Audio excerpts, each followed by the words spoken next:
سمي الله وصلي على الحبيب المصطفى سيدنا محمد. اللهم صلي وسلم وبارك عليك يا حبيبي يا رسول الله. وتعالي نعمل الجمال ده لولادنا، حاجة كده حلويات عسليات زيكم. من اجمل الفواكه اللي كل الناس بتحبها هي المانجا.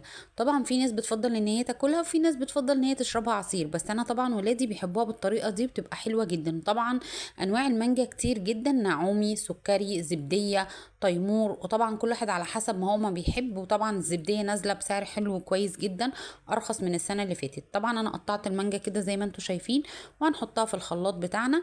وهنجيب حاجات بسيطه جدا جدا، زي مثلا زبدية الاصدقاء. هنعمل بيها المانجا بتاعتنا، هنعمل زبادو مانجا بجد بجد من اطعم انواع الفواكه اللي تعمليها زبادو، وتديكي طعم خيالي وتديكي طعم حلو جدا جدا.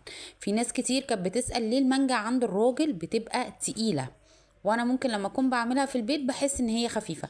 طبعا هنا حطينا المانجا والزبادي، هتحطي السكر على حسب الرغبه. وهنا هنضيف حوالي ربع كوبايه من اللبن. هقولك ليه المانجا بتبقى تقيله عند الراجل بتاع العصير، لانه بيضربها بقشرها. القشر هو اللي بيتقل المانجا كده.